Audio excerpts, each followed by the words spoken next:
So you've started season 4. We have. How far in are you? We have watched the first 2 episodes of season 4. Please bring me up to speed.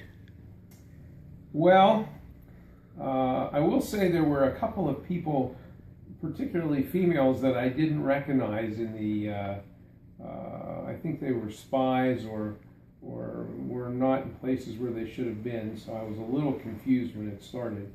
But what it basically has happened is that in the first 2 episodes, you've sort of touched base now, I think, with almost everybody that is left after the Red Wedding from last year.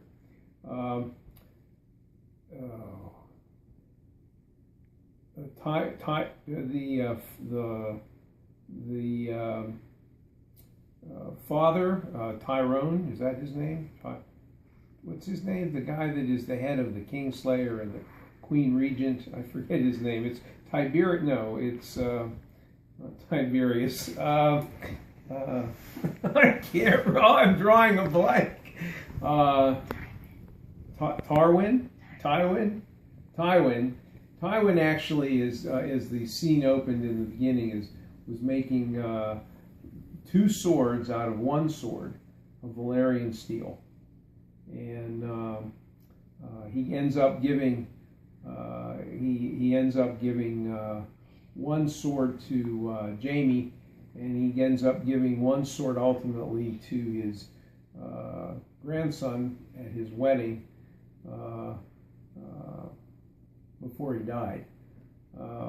I would say the highlight of the first two episodes certainly is the death of the king. Not that it's a surprise, but he ate something in the pie. I think that was the highlight of the first 2 episodes. In my mind, was that Joffrey finally dies, and he deserved to die. He's really a prick, and but anyway, in bringing everybody up to date, there's the guy that they made a eunuch who killed the farmers' kids at Winterfell, and he's now, his name is Rack, I think. Rack. They call him Rack, and he's actually now become basically a slave to this well, I guess it's his stepbrother or whatever. This really weird, creepy kid who I don't know his name, and this guy's father, the creep's father, is the guy that killed the whole slew of Starks at the Red Wedding, and he has now sent his bastard son to take over some other kingdom and try to gain back his name. He was not happy that he had castrated this guy and turned him into basically a vegetable, because he was going to use him for trade bait, and but he's going to give him a chance because now he realizes that the Stark children are still alive, the boys are still alive, that they were not killed by this guy. What's his name?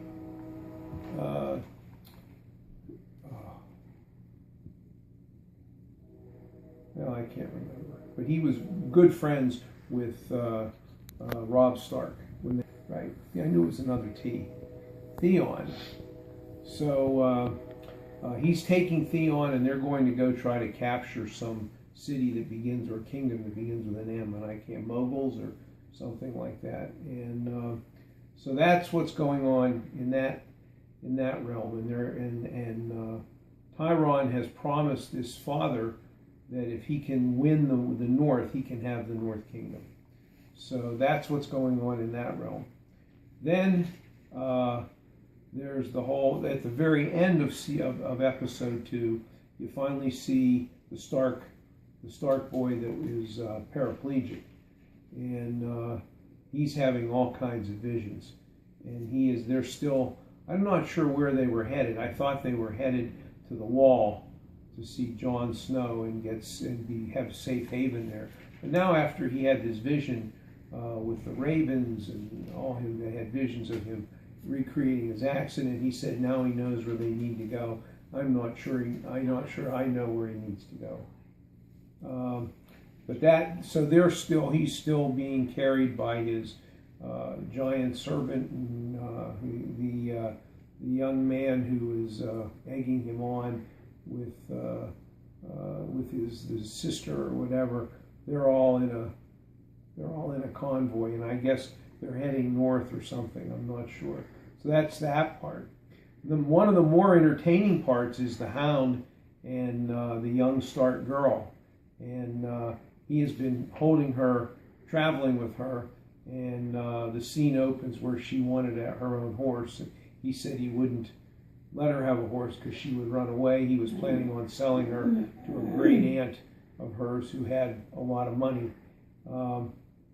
But they stop in a tavern, and in the tavern they find some of the king's men who are basically pillaging the area.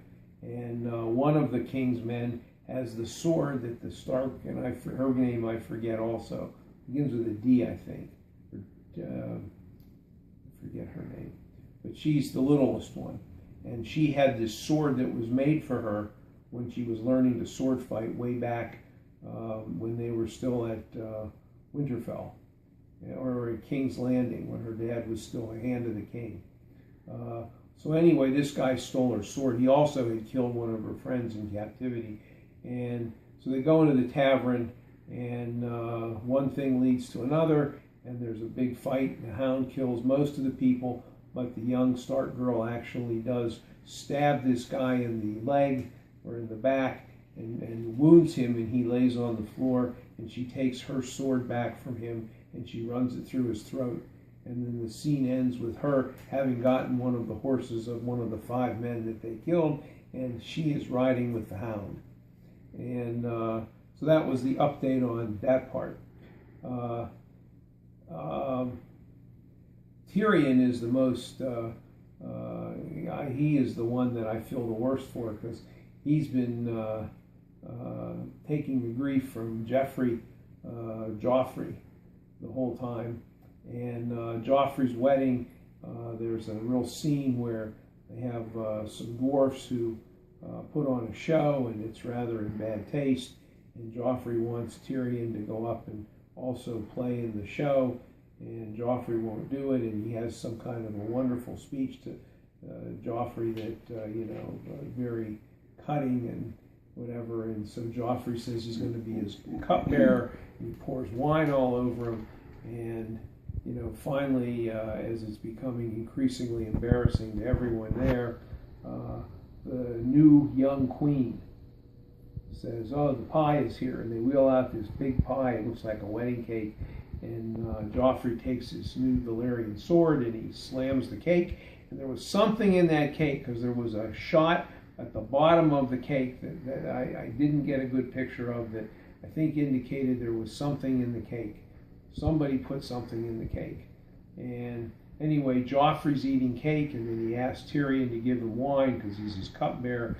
Tyrion was trying to leave, and with his bride Senja, who is the oldest daughter of the Starks. And so Tyrion comes over, and giving in to Joffrey's wishes, gives him a glass of wine. Joffrey drinks the wine, is poisoned, and he dies. And so the Queen Regent then says, you've poisoned him, you've poisoned my son, you've killed my son, arrest him. So poor Tyrion's going away to jail probably, and he didn't do it. I don't think he did it. And I think it was done by the grandmother of the new queen. That's what I think. She paid for the food, and so I think that she did it. I think she had this planned out. Well, anyway, that brings up that part. Then the other things that I haven't touched on so far are, so you didn't think I knew all this. And they're not in order, but I'm just glad I'm remembering it. The other things that are really interesting is Jaime got a new forged hand. to replace the hand that was cut off. And although he's trying to make advances again to his sister, she is repulsing him and doesn't really want to have anything to do with him. She sort of was saying to him that he took too long to come back, and he comes back with only one hand, and she doesn't really want to have anything to do with him. And by the way, she's the second one on my list for possibly killing her son, because I think she really didn't like the idea that he was marrying this other girl, especially after they said that all the seconds and leftovers from the wedding should go to the people, the poor people, and the Queen Regent went and said to give it all to the dogs. So I would say she's nasty enough she could do this also. But anyway, that's neither here nor there. Jaime is trying to learn to sword fight again, and he's being trained by Tyrion's private guard, who has made a fortune by just playing up to everybody, getting gold from everyone. And Jaime's paying him to teach him to be a left-handed sword fighter. The other thing that comes up is Brianna. Is that her name? The tall blonde that was bringing the Kingslayer back to Winterfell. She is now in Winterfell, or she's in King's Landing, and the Queen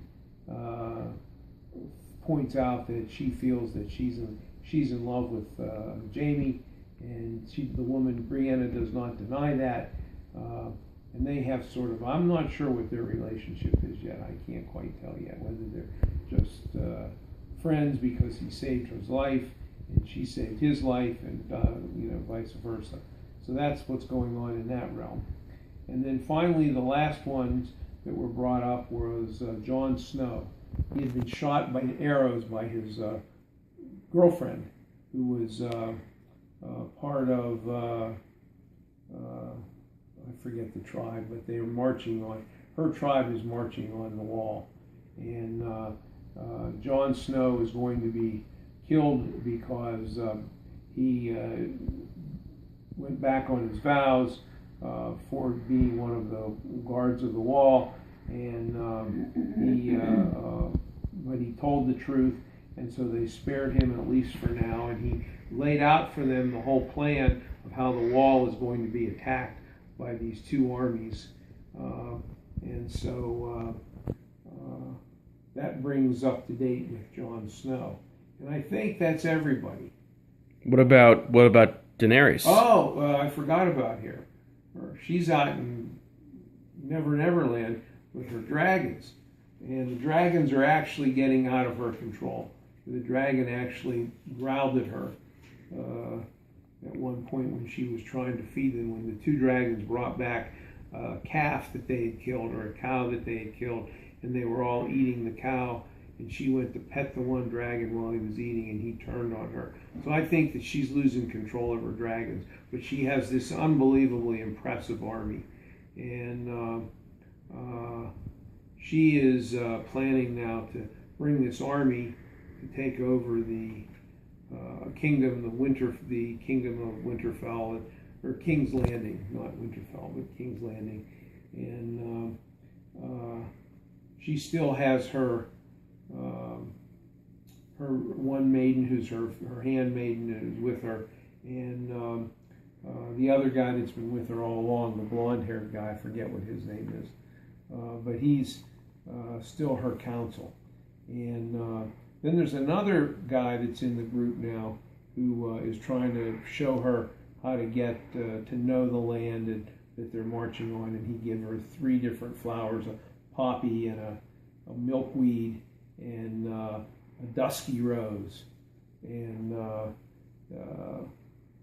he said you got to learn, you got to know these things in the lands that you're marching through, or you got to know these are important to the people that you're commanding. So she's planning her march on to take back what she feels is her rightful throne, since it was her father's.